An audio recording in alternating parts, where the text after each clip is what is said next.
a man suddenly discovered an effortless way to make money. By pretending to be blind, he could sit at the entrance of a temple and openly beg for alms, earning 3 times more than others. Even when crossing the street, kind strangers would offer him assistance. He even managed to secure free government-subsidized housing by leveraging his disability. But these weren't the limits of his scheme. He also used his identity as a pianist to enter people's homes and play for them. Little did he know that faking blindness would become the biggest regret of his life. One day, he went as usual to perform at a wealthy man's wife's birthday celebration.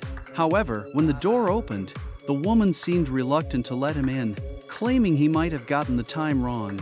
But Aka had already received a deposit from the wealthy man, with a substantial balance due after the performance. There was no way he'd mistaken the date.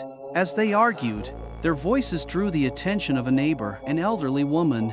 Seemingly unwilling to attract suspicion, the wife finally let him inside. Only after confirming Aka was truly blind did she allow him to play the piano. Yet he had barely begun playing when he was startled by the scene before him, a corpse lying in the middle of the living room. Now he understood why the woman hadn't wanted him to enter. As he passed through the living room, he saw clearly that the body on the floor was none other than the wealthy man himself. Though terror gripped him, he forced himself to keep playing, maintaining his composure.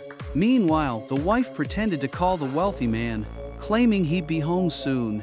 Simi even walked to the door to create the illusion of welcoming her husband back. Then, she played a recording of the man's voice and faked a conversation with him in front of Aka. But after just a few lines, Simi made an excuse. Her husband had urgent business and had to leave again. After leaving the house, Aka didn't go home. Instead, he sat by the roadside, debating whether to report the crime to the police. The wealthy man wasn't just a well-known philanthropist in town. He had also always tipped Aka generously whenever he visited the bar where Aka performed.